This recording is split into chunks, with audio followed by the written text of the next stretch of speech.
الحمدللہ رب العالمین والعاقبۃ للمتقین والصلاۃ والسلام علی رسولہ محمد وآلہ اجمعین، اما بعد۔ دریں گلستاں بہار و خزاں ہم آگوش است، زمانہ جام بدست و جنازہ بردوش است۔ درویش کہتے ہیں کہ اس دنیا کی حقیقت یہ ہے،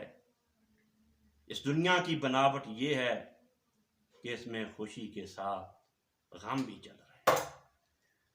جہاں بہار ہے، جہاں بہار کی شادابیاں اور رنگینیاں ہیں، وہاں خزاں کی اداسیاں اور خزاں کے سناٹے بھی۔ فرماتے ہیں کہ ہم دیکھتے ہیں کہ بہار کا موسم آتا ہے، باغوں میں، گلستانوں میں ہر جگہ پھول کھلتے ہیں، ہر جب سبزہ ہوتا ہے، ہریالی ہوتی ہے، خوشیاں ہی خوشیاں ہوتی ہیں، مگر ابھی چند دن نہیں گزرتے کہ خزاں پیچھا کرتے ہوئے پورے باغ کو کنٹرول میں لے لیتی ہے۔ خزاں کی ویرانیاں ہر طرف چھا جاتی ہیں، خزاں کی اداس شامیں ہر طرف چھا جاتی ہیں۔ تو وہ کہتے ہیں دنیا کی حقیقت یہی ہے، دریں گلستاں بہار و خزاں ہم آگوش است، زمانہ جام بدست و جنازہ بردوش۔ خوشی کی یہ محفلیں ان کی مدت زیادہ نہیں ہے، خوشی کے یہ لمحے دیر پا نہیں ہے، یاروں کی یہ صحبت چند دنوں کی۔ صدا نہ باغیں بلبل بولے، صدا نہ باغ بہاراں، صدا نہ ماں پہ حسن جمانی، صدا نہ صحبت یار۔ یہ دوستوں کی محفلیں گڑی دو گڑی ہے، اس کے بعد ویرانیاں ہیں، لمبی جدائیاں۔ دنیا کی اس ناپائیداری، دنیا کی اس عارضی حقیقت کو دیکھ کر ملک الشعراء خاقانی نے ایک لمبا قصیدہ لکھا۔ اس کے آخر پہ فرماتے ہیں، الا خاقانی مسکین کہ بندی دل دریں دنیا، تاں چشم زنی برہم نہ بینی نہ بینی۔ کہتے ہیں خاقانی، مسکین خاقانی، تم اس دنیا میں کیوں دل لگا رہے ہو، اس دنیا سے کیوں پیار بڑھا رہے ہو، کیوں دنیا والوں سے پیار کی پینگیں بڑھا رہے ہو، جبکہ حقیقت یہ ہے کہ ابھی ایک کروٹ میں لیتا ہوں، ایک بار آنکھ جھپکتا ہوں تو اطلاع مل جاتی ہے کہ تمہارا فلاں دوست نہیں رہا، دوسری بار کروٹ لیتا ہوں، دوسری بار آنکھ جھپکتا ہوں کہ نئی اطلاع آ جاتی ہے کہ تمہارا فلاں دوست نہیں رہا۔ کس تیز رفتاری سے دوست چلے جا رہے ہیں، دنیا کے بازار خالی ہو رہے ہیں، یاروں کی محفلیں اجڑتی جا رہی ہیں، چلنے کو یہاں تیار سب یار بیٹھے ہیں، بہت آگے گئے باقی جو ہے تیار بیٹھے۔ عربی زبان کے ایک شاعر نے بہت ہی شاندار انداز میں ایک بات کہی ہے، جو جس پہ ہم غور کریں تو ہمارے لیے سبق کے کئی مواقع سامنے آ سکتے ہیں۔ فرماتے ہیں اذا زرت ارضا بعد طول اجتنابها فقدت حبیبی والبلاد کما ہی۔ کہتے ہیں کہ ایک عرصہ کے بعد تو کسی ایسی جگہ جاتا ہے جہاں تیرا بسیرا ہوتا تھا، تیرا بچپن گزرا تھا، یا تو کچھ دیر رہا تھا، تو پھر دنیا کے ہنگاموں میں تم یقیناً مصروف ہو گئے، مگر جب کبھی تم وہاں جاتے ہو تو پھر دیکھتے ہو وہی گلیاں ہیں، وہی بازار ہیں، وہی راستے ہیں، مگر بندے وہ نہیں ہیں۔ بندے اب نئے آ گئے ہیں، جو میرے دوست تھے، میرے یار تھے، میرے وقت کے بزرگ تھے، وہ سب چلے گئے، بازار خالی ہو گئے۔ تو میرے عزیزو، دنیا کی حقیقت یہی ہے کہ یہ عارضی ہے، جتنی دیر رہو اس طرح رہو جس طرح حضرت علی رضی اللہ تعالیٰ نے فرمایا تھا کہ دنیا میں تو اس طرح رہے، اس طرح زندگی گزارو کہ اگر تم بچھڑ جاؤ تو لوگ تمہیں تلاش کرتے پھریں، تمہیں ڈھونڈتے پھریں کہ ہمارا دوست تھا، ہمارا بھائی تھا، ہمارا رشتہ دار تھا، اور اگر تم مر جاؤ تو اپنی نمازوں میں یا تنہائیوں میں تمہیں یاد کر کر کے رویا کریں، اچھے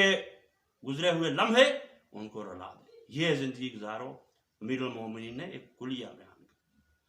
تو دوستو، جیسا کہ اکثر دوست جانتے ہیں کہ اس ہفتے ویسے تو میرے بہت اور قریبی لوگ بھی فوت ہوئے ہیں، مگر اس وقت میں جس صاحب کی گفتگو کروں گا، جن کے بارے میں بات کروں گا، جن کی تعزیت کروں گا، وہ محترم میاں طاہر صاحب، فتاوی آن لائن والے۔ آپ سب لوگ جانتے ہیں کہ مولانا کے ساتھ جو کالی داڑھی والے بیٹھے ہوتے تھے وہ میاں طاہر صاحب۔ یہ ایک حقیقت ہے جس کا میں آج اعتراف کروں گا کہ حضرت مولانا والد محترم ایک گوشہ نشین آدمی تھے جہال خانوانہ کی مسجد میں، ایک گوشہ نشین تھے اپنے حجرے میں، کتابیں پڑھنی اور کتابیں پڑھانی۔ میاں صاحب جب آئے تو انہوں نے حجرے کی تنہائیوں سے نکال کر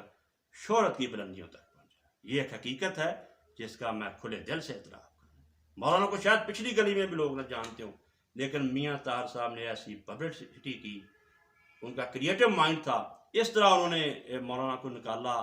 جو گمنامی کی دنیا سے، کہ وہ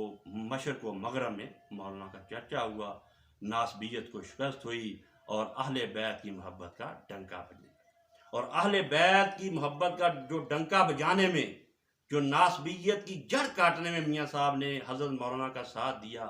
امید ہے کہ آپ وہ ان لوگوں کے ساتھ ہی ہوں گے جن کی محبت کا ڈنکا وہ بجاتے رہے، کیونکہ رسول اقدس صلی اللہ علیہ وسلم نے ضمانت بھی دی ہے، خوشخبری بھی دی ہے، ہمیں اطلاع بھی دی ہے، المرء مع من احب،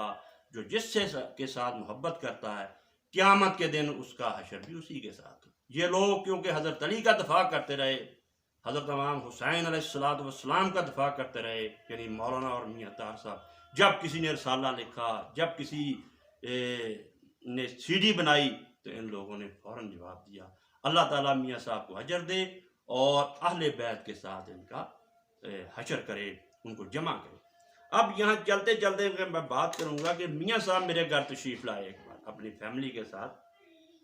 تو انہوں نے بڑی تفصیل سے بتایا کہ مولانا اسحاق صاحب سے متعارف کرانے والے مجھے سلفی علماء تھے، یعنی اہل حدیث علماء نے مجھ کو مولانا کا پتہ دیا۔ تو میں نے پوچھا یہ بات کیسے ہوئی؟ انہوں نے کہا 2003 کی بات ہے کہ جب میں نے یہ سلسلہ شروع کرنے کا سوچا کہ میں فتاویٰ آن لائن کروں، کہ آن لائن لوگ سوال کریں اور جواب دیں، تو میں سب مدارس میں اہل حدیثوں کے گیا کہ کوئی عالم دین مجھے چاہیے، اب میں نام نہیں لوں گا، فلاں سے ملا، فلاں سے ملا، سب نے انکار کیا، اور انکار کرنے کی وجہ بھی بتائی کہ یار میاں صاحب ہم کیسے کرسی پہ جا کے بیٹھ جائیں؟ سوال کرنے والا ہو سکتا ہے وہ انشورنس کا سوال کرے، دوسری کال آ سکتی ہے سود کے بارے میں، کوئی بینک کے بارے میں، کوئی عربی فارسی کے شعر کے بارے میں، کوئی آیت کے بارے میں، ہم ایسے جواب نہیں دے سکتے۔ اور وہ کہتے ہیں سب نے ہی بتایا کہ ایک بندہ ہے جس کو کرسی پہ بٹھا لو بابے کو، وہ جواب دیے جائے۔ کہتے میں ان سب لوگوں کے کہنے پہ جو مولانا کے پاس آیا تو مولانا نے کہا بسم اللہ، جہاں جائیں، جب چاہیں، جس وقت چاہیں، جہاں چاہیں، میں حاضر ہوں۔ پھر آپ لوگوں نے دیکھ لیا کہ سوال آتے ہیں، ہر سوال کا جواب وہ اس طرح دیتے ہیں، یوں لگتا ہے کہ وہ اسی سوال کی تیاری کر کے آئے تھے۔ یہ تیاری انہوں نے آج نہیں کی تھی، یہ کتابیں اس وقت کی رٹی ہوئی تھی جب وہ گورنمنٹ ہائی اسکول چک چمرا میں پڑھتے تھے۔ الحمدللہ ہزاروں فارسی کے شعر، عربی کے شعر، حوالے، نہ شاملہ زندگی میں کبھی دیکھا، نہ نیٹ کی دنیا میں کبھی گئے۔ اور الحمدللہ یہ بات بھی بتاؤں گا کہ آج تک کسی شخص کو نہیں کہا کہ میری سی ڈی بناؤ، یہ لوگوں نے خود ہی بنائی ہیں، خود ہی چلائی ہیں، ورنہ لوگ تیاریاں کرتے ہیں، تیاری کرنے کے بعد میں بھی دیکھتے ہیں کہ میں کیسا لگ رہا ہوں۔ ایسا نہیں کہ نہ کہا میری ریکارڈنگ کرو، نہ کہا کہ اب میں نے پرسنل بات کرنی، اب ریکارڈنگ نہ کرو، جو بھی بات کہی سر عام کہی، مجمع میں کہی، اور اس کی ذمہ داری کی۔ اللہ تعالیٰ میاں صاحب کو جنت الفردوس میں جگہ عطا فرمائے۔ اللہم اغفر لہ وارفع درجتہ فی المہدین واخلفہ فی عقبہ فی الغابرین واغفر لنا ولہ یا رب العالمین۔ اللہم اغفر لہ فی قبرہ ونور لہ فی۔ اللہم اغفر لاسلافنا وافراتنا ومن سبقنا بالایمان ولا تجعل فی قلوبنا غل للذین آمنوا ربنا انک رؤوف الرحیم۔ اللہم ان کان محسنا فزد فی احسانہ وان کان مسیئا فاغفر لہ۔ تو اللہ تعالیٰ میاں صاحب کو جنت الفردوس میں جگہ عطا فرمائے، بھرپور زندگی گزاری اور ہمارے لیے بھرپور میسج چھوڑ گئے، ہمیں یہ پیغام دے گئے، جھنجھوڑ گئے، تزوج من الدنیا فإنک لا تدری اذا جن لیلا هل تعیش الفجر،